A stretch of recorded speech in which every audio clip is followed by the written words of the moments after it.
Well, guys, here in New England, it's been a rainy, humid, disgusting summer so far, and it has screwed up my progress completely on getting this done.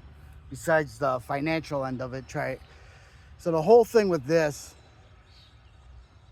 is a drift track, um, or gonna be, is it's very expensive, and the final coating on these boards is going to be two-part resin plastic. I thought about doing P-tile.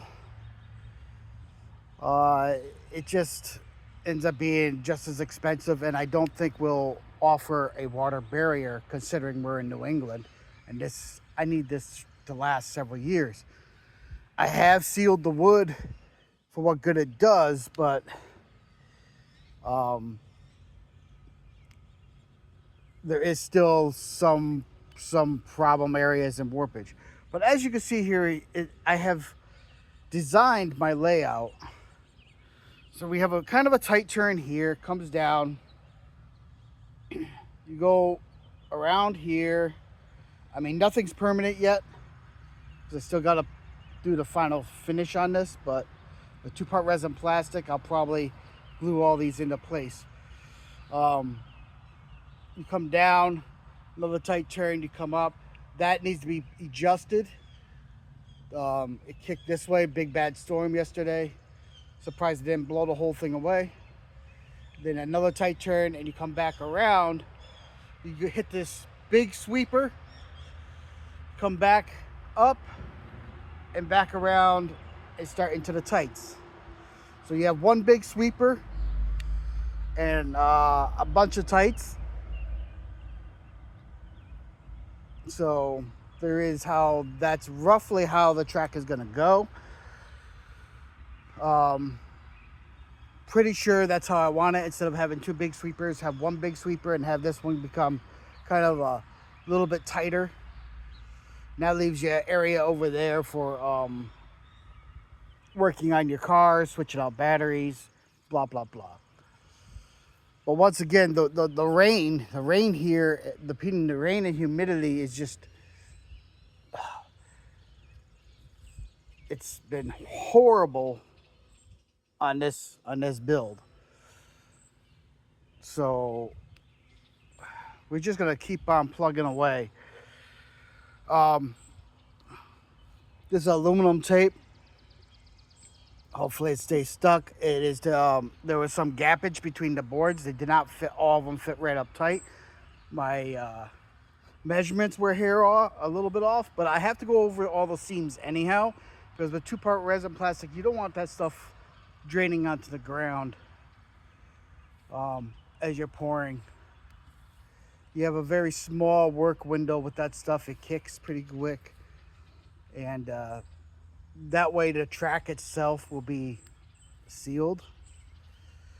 That's what the aluminum tape is, the bigger spacing gaps between the boards. Because I didn't take in consideration that I doubled up on a couple of my beams, which threw off my measurements a little bit. Well, in some areas quite a bit.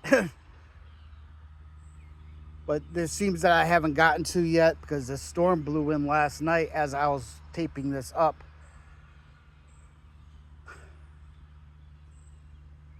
And of course, before I finalize the layout, I have to do a couple practice runs to see how that goes.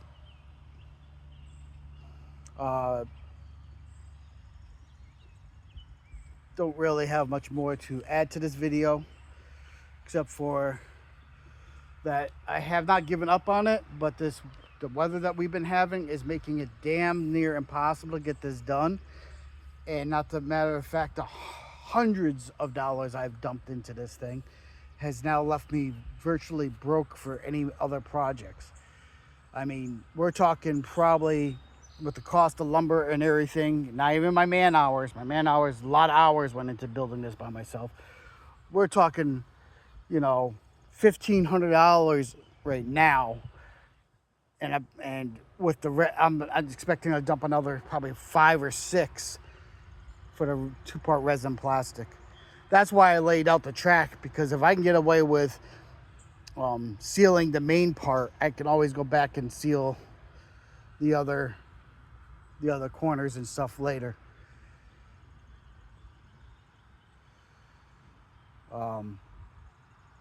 Still, like I said, got to tape stuff off. But such as it is, backyard drift. When you live in a state and that doesn't have drift tracks, you find a way.